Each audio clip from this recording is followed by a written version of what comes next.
Moraï Verabotaï, Mishpaha Yekara, chères auditrices et auditeurs, abordons à présent au mois de Kislev, qui est le mois du Keshet, c'est-à-dire de Sagittaire, l'arc-en-ciel, et la paracha de Vaishla qui continue à raconter l'histoire des Avot et des patriarches, et en l'occurrence de Yaakov Avinu, ce qui est, j'allais dire choquant, mais j'enlève ce mot tout de suite, mais étonnant, c'est que Yaakov Avinu met du temps à se marier, et ses parents, il quitte ses parents, quel âge il avait? 63 ans, hein? Et c'est à ce moment-là, pour fuir Esav qui cherchait à le tuer, il se rend chez Lavan pour épouser sa future conjointe. Tout le monde connaît cette histoire. À ce sujet, je voudrais dire que, d'ailleurs, tu sais pourquoi il s'est marié à 84 ans? Non. Ça, Stam, c'est un pirouche qui n'a pas de sens, mais je le donne quand même. C'est que quand il a fait le rêve du Soulam, la gematria du mot halom, faire son rêve, c'est se marier. Et le mot halom, haetlam et vav même, ça fait combien? 84. Ça fait bidiouk 84. Et Yaakov s'est marié à 84 ans. C'est absolument incroyable. Je vais considérer qu'il s'agit d'un Nisayon. Il n'y a pas que Abraham, il a eu Asara Nisionot, 10 épreuves. Quand je vois la vie de Yaakov, le pauvre, aussi bien dans sa famille que sa belle famille, etc., et même au niveau de ses enfants et de la vente de Yosef, il a traversé une période, d'ailleurs il le dira par Marim et Me'atim. Ma vie a été très, très, très, très amère. Ceci, en parlant de la recherche d'une conjointe, rappelons que de nos jours, je crois qu'on a été, nous les Sfaradim, influencés par les Ashkénazes, dans la mesure où avant de se marier, on fait ce qu'on appelle un shidour, c'est-à-dire un vort, ils appellent ça un vort. C'est-à-dire que les deux familles, du Hatan et de la future Kalla, se rencontrent pour mettre au point le mariage et surtout les frais qui vont avoir dans ce mariage et l'apport en argent des uns et des autres. Moi, ça me gêne énormément, à tel point que la halakha, même dans le Shulchan Aruch, elle dit que si un homme il se marie avec une fille uniquement parce qu'elle est riche, c'est bar minan, ils auront des enfants très très mauvais, pas bien, banim. Ils risquent de perdre leurs enfants. Bien sûr, si maintenant, de manière naturelle, il épouse la fille de Rothschild, alors il n'a pas fait pour l'argent, mais il est content, mais tant mieux pour lui. Mais s'il y a des gens qui épousent une femme parce qu'elle ne correspond pas à son désir et tout, mais uniquement pour l'argent, ça c'est barmanen, c'est affreux, d'accord? Donc laissons tomber ces histoires de vort et tout. Akadosh Baruch Hu a décidé qu'Abraham épouse Sarah alors que c'était sa nièce, pour ainsi dire. Et Yitzhak, il a attendu, il n'a même pas cherché à savoir si Rivka c'était une Rothschild ou pas, Nachon, et il l'a épousée. Et Yaakov non plus n'a pas recherché une femme pour l'argent. Top. Et dans cette paracha, la première des idées que Yaakov il a quand il quitte Lavan, il rencontre un camp de malachim d'anges. C'est bizarre, hein, il voit des anges, hachamim. Et le pasuk dit Vaishlah malachim, Vaishlah Yaakov malachim el Esav achiv. Yaakov il envoie des anges pour s'adresser à Esav. Comment on envoie un ange? Le mot malachim, ça veut dire aussi des shlichim, des émissaires, des hommes. Il a dit non. Rashi, il a dit pas du tout. Malachim, mamash, des vrais anges. Moi, personnellement, d'où je sais qu'il a envoyé des vrais anges pour raconter à Esav ce qui se passe. D'accord? C'est qu'à peine Yaakov dit allez voir mon frère et dites-lui ceci et cela, juste après le pasuk qui vient, qu'est-ce qu'il dit? Vayashuvu à malachim, ils sont revenus. Et on n'a pas eu le temps de parler qu'ils ont fait leur émission, ils sont revenus. Comme il est dit à Hezkel à propos du malachim, Ratso Vashov, à peine Dieu leur donne une mission, ils reviennent tout de suite. Ils vont au plus vite que la lumière, Nachon, pour ainsi dire. Top. Qu'est-ce qu'il a besoin de réveiller? Est-ce qu'il va réveiller encore la haine de Esav contre lui? Regarde comme il est merveilleux. Il considère que Esav, c'est encore son frère, tu vois. et peut-être qu'il prend des décisions pour rétablir la paix entre deux.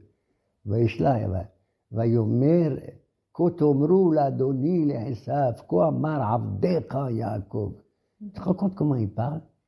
Il dit aux anges, vous allez voir mon frère, vous allez dire, ainsi vous allez voir mon maître, Adoni, Esav. Et dites-lui, Abdecha Yaakov, je suis Yaakov, ton serviteur.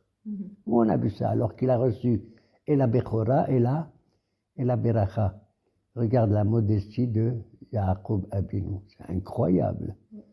À tel point qu'un beau jour, Rabbi Yehuda Anassi, qui est descendant de Yehuda d'ailleurs, il s'est adressé, il a envoyé un message à son ami, qui était l'empereur à ce moment-là, c'est Antoninus, Antonin. Et il lui envoie un message dans lequel il écrit « Ainsi parle ton serviteur Yehuda à mon maître Antonin ». Le facteur qui devait transmettre la lettre, il a dit à Rabbi Yehuda, mais ça ne va pas, tu n'es pas son serviteur. Il lui a dit si, il faut être respectueux du roi et du président du pays dans lequel tu vis. À tel point que nos Hachamim, ils ont institué une bracha. Quand tu vois le roi ou le président de tel ou tel pays, tu lui dois du kavod et même faire une bracha. Baruch ata Hashem, Asher Natan mikvodo la melech ou t'as compris? Je remercie le bon Dieu d'avoir rencontré tel personnage important. Besséder. C'est ce qu'il lui a dit, Rabbi Yehuda Anassi, à son serviteur. Kohamar Abdecha Yaakov, im Lavan Garti, dites-lui que j'ai vécu longtemps avec Lavan Garti. Et ça veut dire, Harata, et j'ai tardé jusqu'à présent. Pendant 20 ans, j'ai attendu. Et alors, Hachamim, ils disent, qu'est-ce que ça veut dire? Im Lavan Garti, ne crois pas que j'ai perdu mon judaïsme et la tradition de mes parents, pas du tout, parce que Garti, quand tu changes les lettres, ça donne Tariag. Tav, Resh, Yud, Gimel, Garti. Tariag Shamarti. Tariag mitzvot, Shamarti. J'étais respectueux des mitzvot. J'ai pas été influencé par Lavan et tous les autres. Et le Hof de Avodah Zara. D'accord? Mais le seul problème que je rencontre, malheureusement, j'ai tardé. Et tout le monde se demande, peut-être certainement mes parents, se demandent pourquoi j'ai tardé autant. Et c'est ça que je regrette, et effectivement. Et il lui dit, Esav, je t'avertis, je suis devenu riche, je ne suis pas pauvre, et j'ai de quoi te donner des cadeaux. D'ailleurs, il va lui donner des cadeaux. Tu sais, quand Esav va venir, tu sais combien d'animaux il va lui offrir? Nos maîtres dans la paracha, ils racontent qu'il avait tant de shor, de hamor, de keves et d'agneaux et tout. En tout, tu sais combien il va lui offrir? Tachan, c'est-à-dire 550 animaux. Il était très très riche, Yaakov, à ce moment-là, à tel point que, de manière exagérée, nos Hachamim, quelque part dans la Gemara, ils disent, tu sais, pour garder tous les troupeaux qu'il avait, il fallait 600 000 chiens. C'est exagéré. Ça veut dire que les chiens, ils gardent les troupeaux, mais c'est façon de dire qu'il était très, très, très riche. Kotoma l'a donné à Im Laban Garti Harata. Et on raconte qu'à ce moment-là, Yaakov a éprouvé une crainte terrible. À travers les mots Vayira, Vayetzerlo. Yaakov, il a eu peur et il tremblait intérieurement. Quelle est la différence entre la Yira et le Yetzer? Le Hachamim, et Rachid croit aussi, il le dit, Vayera Shema Yehareg, il a eu peur d'être tué par Esav, va savoir. Vayetzer, mais il a eu peur aussi de tuer Etaherim, d'autres. T'as compris? Ça veut dire que Barminan, il est loin du sang, Yaakov Avinu.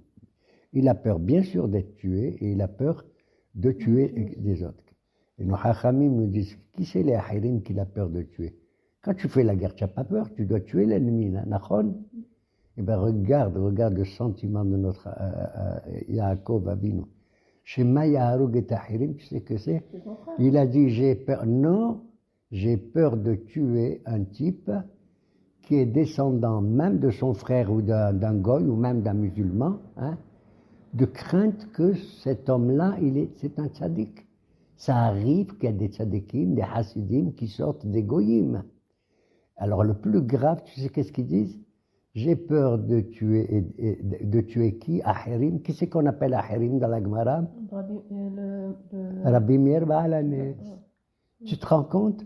On l'appelle Ahirim Aleph, parce qu'il a étudié avec un rabbin Elisha ben Abouya qui s'appelle Ahir.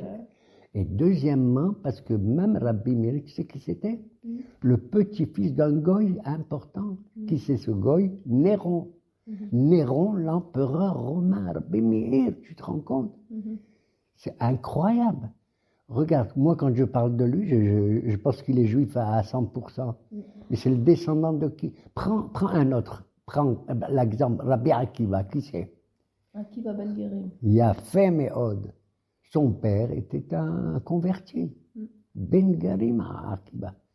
Et je laisse de côté éventuellement tous les autres exemples. Le plus important, c'est qui? Onkelos. Shnaim Mikra Vechat Targum, qu'on appelle Ikeles ou Akilas. Ok? Alors, donc cette crainte qu'éprouve Yaakov, au lieu de vivre avec elle tout le temps, il veut avoir le cœur net. Voilà pourquoi je comprends maintenant. Il va s'adresser à son frère et voir où on en est. Vayachou, où ils sont revenus, les anges qu'il a envoyés, ils lui ont dit, tu sais, on est allé voir ton frère et tu sais, il vient te rencontrer avec 400 personnages, 400 soldats. Arba Meot. Dis-moi, ça fait peur ou quoi? Oui. Tu veux rencontrer ton frère, tu viens avec 400 soldats. D'ailleurs, pourquoi ce chiffre de 400 aussi? J'en sais rien. Personne n'est capable de me donner la réponse. Pourquoi 400? D'accord? Moi, je crois qu'il y a un rapport avec d'autres situations où le chiffre 400 est évoqué. Me'arat HaMachpelah, ils ont acheté 400. Me'arat HaMachpelah, Avram l'a acheté avec 400 shekels, Ober la Souher. Autre chose, 400, c'est quand Kadosh Baruch Hu se manifeste, se révèle à Abraham Avinu, il lui dit, tes descendants, ils seront ils vont être en exil pendant 400 ans, d'accord? Et le mot 400, ça pour la valeur numérique de 400, c'est la dernière lettre de l'alphabet, c'est-à-dire la lettre Tav. Tav, c'est 400. C'est-à-dire on arrive à la fin de toute l'histoire, pour ainsi dire, c'est l'extrémisme, c'est la force la plus terrible qui soit, et voilà, Esav, il vient avec cela. Alors, maintenant, je me suis posé une question, pourquoi Yaakov a quitté Laban, là-bas avec Léa et Rachel, il a eu déjà 11 enfants, d'accord? C'est lequel le 11e enfant? C'est Yosef, le fils de Rachel, d'accord? Et là-bas, nos Hachamim me disent, tu sais pourquoi Yaakov il a décidé de quitter Laban et de se rencontrer à Esav? Parce que la naissance de Yosef, il a vu dans Yosef Sitno chez Esav. Yosef était l'ennemi de Esav, c'est celui qui est capable de gagner Esav. En quoi, moi? Mais je ne comprends pas. Je vais te dire, peut-être parce que, encore une fois, Yaakov, dans une certaine Ruach HaKodesh, il a vu que Yosef lui ressemblait. En quoi Yosef ressemblait à Esav? Tu sais quoi? Par rapport à tous les autres frères. C'est que Yaakov, il fait des rêves, d'accord? Il lutte contre des anges et tout, il les gagne. Et Yosef, qu'est-ce qu'il fait aussi dans sa vie? Il a eu 2 rêves. Il fait que des rêves. Il a fait 2 rêves à ses frères. Et voici moi, et le soleil, la lune et les étoiles, ils sont prosternés devant moi. Et moi, j'avais des gerbes dans le champ. Et ma gerbe, elle était la plus importante que la vôtre et tout. Et moi, j'ai résolu les rêves de Sarah Aophim et Sarah Mashkem, les 2 ministres de Pharaon. Et moi, j'ai résolu les rêves. Il passe son temps avec les rêves, ce Yosef de Paro, qui rêvait les vaches qui sortaient de l'eau et tout, et tout, et tout. Il y a quelque part quelque chose que Yaakov, il a vu que parmi tous les enfants, Yosef, c'est celui qui Sitno chez Esav, vraiment. C'est lui qui domine tous les rêves, pour ainsi dire. Tous les rêves, il les domine.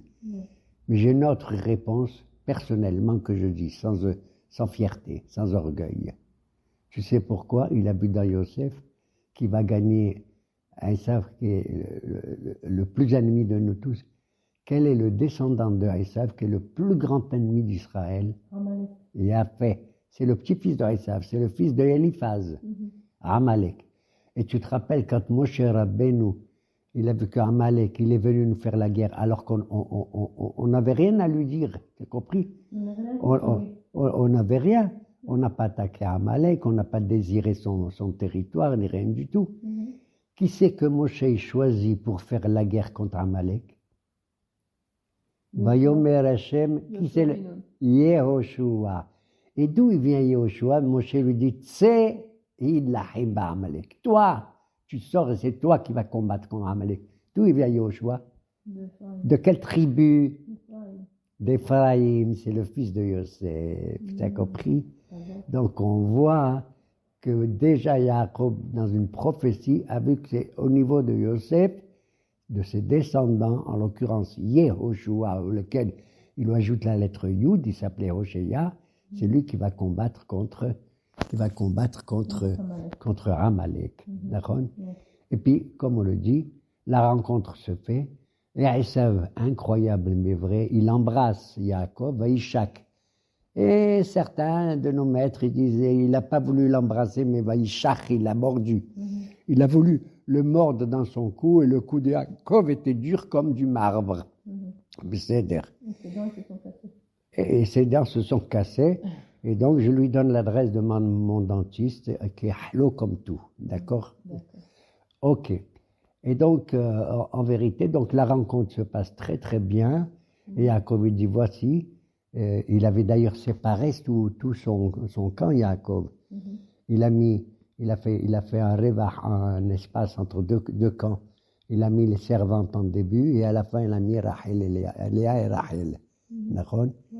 Et ce qu'on reproche à Yaakov, c'est qu'il s'est prosterné 7 fois devant Esav. Et à cause de ça, nos maîtres, ils nous disent que c'est pour ça que Esav, il va avoir 7 rois, cette monarchie, avant que nous, les Juifs, nous ayons un roi, c'est-à-dire Shaoul. D'accord? Comment tu te prosternes? Et il doit dire, mon frère, j'ai vu ton visage comme si j'avais vu un Dieu. Un Dieu, c'est-à-dire un être suprême. En vérité, il n'a pas eu tort de dire ça. Pourquoi? Parce qu'il va faire le combat contre un ange. Et que cet ange, selon certains, c'était le sar de Esav, le Samaël, le Samermem, pardon. D'accord? C'est l'ange du mal qui va combattre. Et cet ange qui va combattre en pleine nuit, alors que Yaakov se trouve tout seul, parce qu'il a laissé toute sa famille de l'autre côté du fleuve de Yabok. Il retourne pour ramasser quelques bouteilles de plastique, parce que nos hachamim disent, il est radam, pas du tout. Les hachamim, hasim al mamonam yoter midegufan.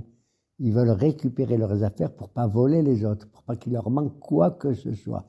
Et c'est à ce moment-là que un personnage étrange, donc un ange, combat contre Yaakov. Et ce combat va se dérouler pendant toute la nuit jusqu'à l'aube, jusqu'au matin, et que l'ange lui demande « Libère-moi, car il est arrivé le temps que je dois prier et chanter l'honneur du bon Dieu. » D'accord?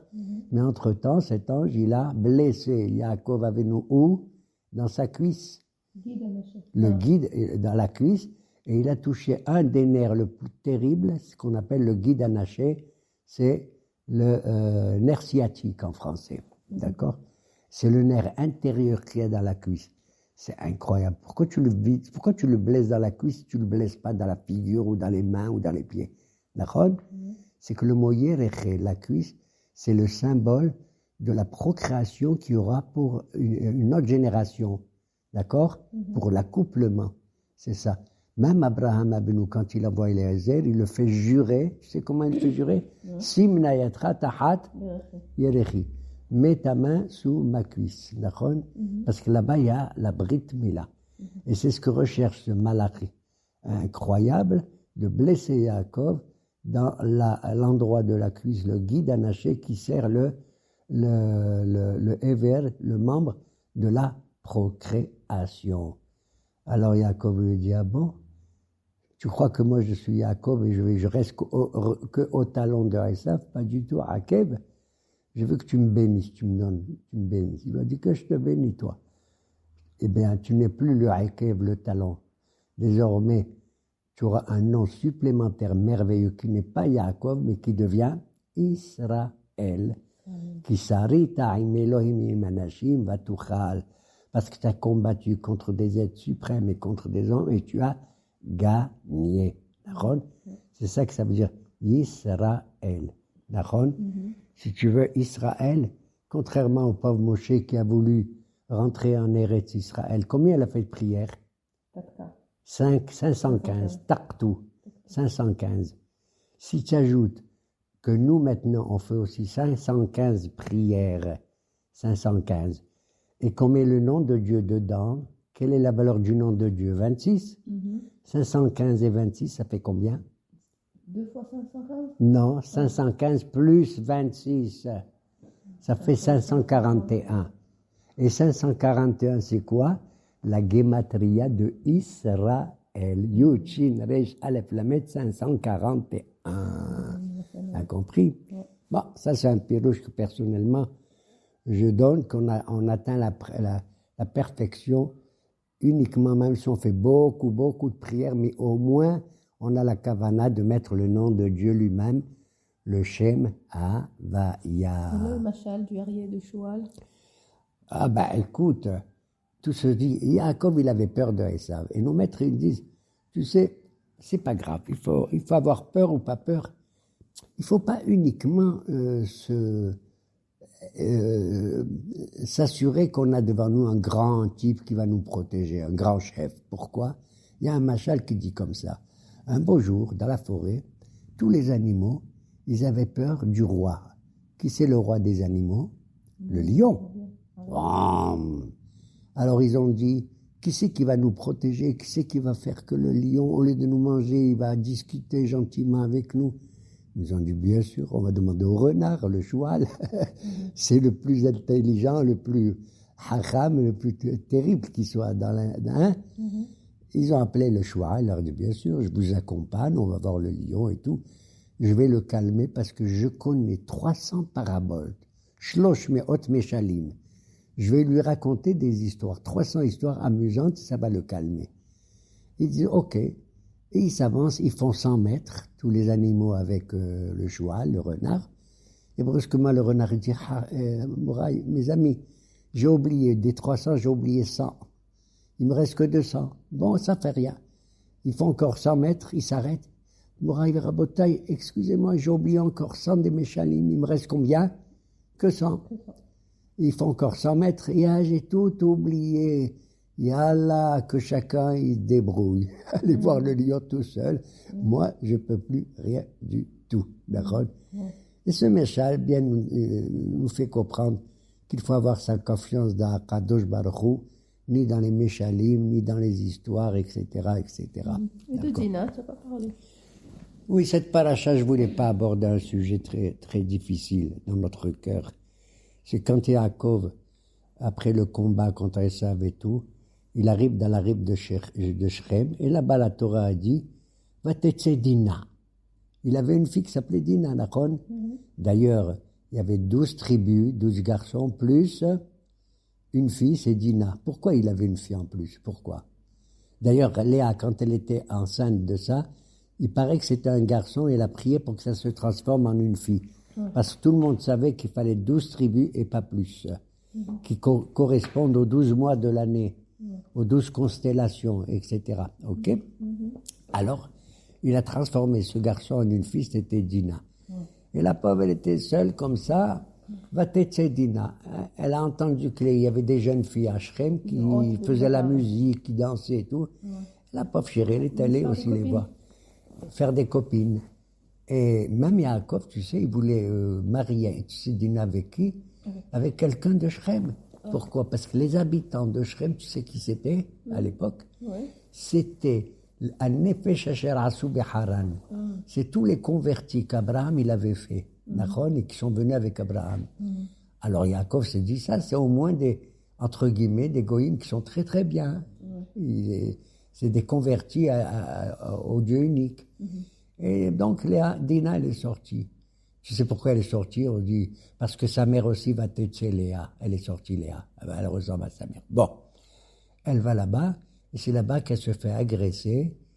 Par qui? Par Shrem ben Hamor. Quand les enfants de Yaakov, Shimon et Lévi apprennent ça, qu'est-ce qu'ils disent? Quoi? Écoutez, ils appellent Shrem ben Hamor, ils disent, écoute, tu as voulu prendre notre sœur, ok, maintenant si tu veux, vous allez devenir comme nous. Et Shrem il a dit, ok, on viendra comme vous, on va se marier avec vos filles, vous allez vous marier avec nos filles. Alors Shimon et Lévi ont dit non, pas du tout. On le fera, comme tu dis, à condition que vous fassiez la Brit Mila. Allez vous faire circoncire tous, toute la ville. Il a dit, j'accepte. Ils sont tous circoncis, les habitants de Shrem, Nachon. Et au 3e jour après la circoncision, c'est le jour le plus difficile au niveau de la santé. T'as compris? C'est là que Shimon et Lévi, ils ont attaqué toute la ville, ils ont tué tous les habitants, et Shrem, Ben Hamor, etc. Et ça n'a pas fait plaisir à Yaakov qui n'était pas au courant. Ils n'ont pas mis Yaakov, leur père, au courant. Pourquoi? Il y en a qui les critiquent, moi je ne les critique pas. Même si Yaakov, plus tard, il va dire que les Hamas, Mecherotehem, Shimon et Lévi, vous avez fait Achartemoti, vous m'avez complètement mis dans des mauvaises situations. Et les habitants autour, ils vont venir m'attaquer et tout et tout.